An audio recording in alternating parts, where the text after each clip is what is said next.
Big boss ಕಾರ್ಯಕ್ರಮಕ್ಕೆ ಸ್ಪರ್ಧಿಯಾಗಿ ಹೋಗಿದ್ದ ಸತೀಶ್ ಈಗ ಎಲಿಮಿನೇಟ್ ಆಗಿರುವ ಮೂಲಕ ಹೊರಬಂದಿದ್ದಾರೆ. ವೇದಿಕೆಯಲ್ಲಿ ಈ ಕಾರ್ಯಕ್ರಮಕ್ಕಾಗಿ 25 ಲಕ್ಷದ ಬಟ್ಟೆ ಖರೀದಿಸಿರೋದಾಗಿ ಸತೀಶ್ ಹೇಳಿದ್ರು. ಹಾಗಾದ್ರೆ ಸ್ಪರ್ಧಿಯಾಗಿ ಒಳಹೋಗಲು ಅದೆಷ್ಟು ಸಂಭಾವನೆ ಪಡೆದಿರಬಹುದು ಅನ್ನೋ ಕುತೂಹಲ ಸಹಜ. ಆದ್ರೆ ಬಿಗ್ ಬಾಸ್ ಕಾರ್ಯಕ್ರಮದಿಂದ ತಮಗೆ ₹1 ಹಣ ಬಂದಿಲ್ಲ ಅನ್ನೋದಾಗಿ ಹೇಳಿದ್ದಾರೆ. ಬಿಗ್ ಬಾಸ್ ಕಾರ್ಯಕ್ರಮಕ್ಕೆ ಹೋಗುವ ವೇಳೆ ಪ್ರತಿಸ್ಪರ್ಧಿಯು ಒಂದೊಂದು ಮೊತ್ತದ ಸಂಭಾವನೆ ಪಡೆಯುತ್ತಾರೆ. ಪ್ರತಿ ವಾರವೂ ಅವರಿಗೆ ಹಣ ಸಂದಾಯವಾಗುತ್ತದೆ. ಆದರೆ ಕಾರ್ಯಕ್ರಮಕ್ಕೆ ಎಂಟ್ರಿ ಕೊಡುವ ಪೂರ್ವದಲ್ಲೂ ಅಡ್ವಾನ್ಸ್ ಹಣ ಹಾಗೂ ಬಳಿಕವೂ ತಮಗೆ ಹಣ ಬಂದಿಲ್ಲ ಎಂದಿದ್ದಾರೆ ಸತೀಶ್. ಆಧಾರ್ ಹಾಗೂ ಪ್ಯಾನ್ ಕಾರ್ಡ್ ಲಿಂಕ್ ಆಗಿಲ್ಲ, ನಿಮಗೆ ಹಣ ಟ್ರಾನ್ಸ್ಫರ್ ಆಗುತ್ತಿಲ್ಲ ಎಂದು ಟೀಮ್ ಹೇಳಿತ್ತು. ಆಗ ನಾನು ಹಣವನ್ನ ಕೊಡಿ ಅಂತ ನಿಮ್ಮನ್ನ ಕೇಳಿದ್ದೆ ಎಂದಿದ್ದಾರೆ.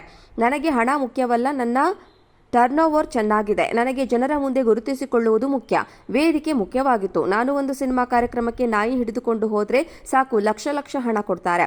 ಬಿಗ್ ಬಾಸ್ ಮನೆಯಲ್ಲಿ ಇರೋರೆಲ್ಲ ಗೆಸ್ಟ್ ಆಗಿ ಹೋದ್ರೆ 30-40 ಸಾವಿರ ಕೊಡ್ತಾರಂತೆ ಎಂದಿದ್ದಾರೆ. ಈ ಮೂಲಕ ಬಿಗ್ ಬಾಸ್ ಕಾರ್ಯಕ್ರಮಕ್ಕೆ ಸ್ಪರ್ಧಿಯಾಗಿ ಹೋಗಿದ್ದ ಸತೀಶ್ ಈಗ ಎಲಿಮಿನೇಟ್ ಆಗಿರುವ ಮೂಲಕ ಹೊರಬಂದಿದ್ದಾರೆ. ವೇದಿಕೆಯಲ್ಲಿ ಈ ಕಾರ್ಯಕ್ರಮಕ್ಕಾಗಿ 25 ಲಕ್ಷದ ಬಟ್ಟೆ ಖರೀದಿಸಿರೋದಾಗಿ ಸತೀಶ್ ಹೇಳಿದ್ರು. ಹಾಗಾದ್ರೆ ಸ್ಪರ್ಧಿಯಾಗಿ ಒಳಹೋಗಲು ಅದೆಷ್ಟು ಸಂಭಾವನೆ ಪಡೆದಿರಬಹುದು ಅನ್ನೋ ಕುತೂಹಲ ಸಹಜ. ಆದ್ರೆ ಬಿಗ್ ಬಾಸ್ ಕಾರ್ಯಕ್ರಮದಿಂದ ತಮಗೆ ₹1 ಹಣ ಬಂದಿಲ್ಲ ಅನ್ನೋದಾಗಿ ಹೇಳಿದ್ದಾರೆ. ಬಿಗ್ ಬಾಸ್ ಕಾರ್ಯಕ್ರಮಕ್ಕೆ ಹೋಗುವ ವೇಳೆ ಪ್ರತಿಸ್ಪರ್ಧಿಯು ಒಂದೊಂದು ಮೊತ್ತದ ಸಂಭಾವನೆ ಪಡೆಯುತ್ತಾರೆ. ಪ್ರತಿ ವಾರವೂ ಅವರಿಗೆ ಹಣ ಸಂದಾಯವಾಗುತ್ತದೆ. ಆದರೆ ಕಾರ್ಯಕ್ರಮಕ್ಕೆ ಎಂಟ್ರಿ ಕೊಡುವ ಪೂರ್ವದಲ್ಲೂ ಅಡ್ವಾನ್ಸ್ ಹಣ ಹಾಗೂ ಬಳಿಕವೂ ತಮಗೆ ಹಣ ಬಂದಿಲ್ಲ ಎಂದಿದ್ದಾರೆ ಸತೀಶ್.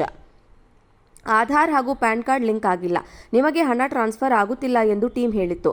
ಆಗ ನಾನು ಹಣವನ್ನ ಕೊಡಿ ಅಂತ ನಿಮ್ಮನ್ನ ಕೇಳಿದ್ದೆ ಎಂದಿದ್ದಾರೆ.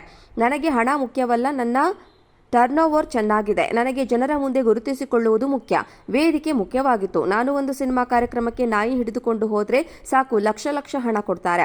ಬಿಗ್ ಬಾಸ್ ಮನೆಯಲ್ಲಿ ಇರೋರೆಲ್ಲ ಗೆಸ್ಟ್ ಆಗಿ ಹೋದ್ರೆ 30-40 ಸಾವಿರ ಕೊಡ್ತಾರಂತೆ ಎಂದಿದ್ದಾರೆ. ಈ ಮೂಲಕ ಬಿಗ್ ಬಾಸ್ ಕಾರ್ಯಕ್ರಮದಿಂದ ಬರುವ ಹಣ ತಮಗೆ ಮುಖ್ಯ ಅಲ್ಲ ಅಂತ ಸತೀಶ್ ಹೇಳಿಕೊಂಡಿದ್ದಾರೆ. ಬಿಗ್ ಬಾಸ್ ಕಾರ್ಯಕ್ರಮಕ್ಕೆ ಸ್ಪರ್ಧಿಯಾಗಿ ಹೋಗಿದ್ದ ಸತೀಶ್ ಈಗ ಎಲಿಮಿನೇಟ್ ಆಗಿರುವ ಮೂಲಕ ಹೊರಬಂದಿದ್ದಾರೆ.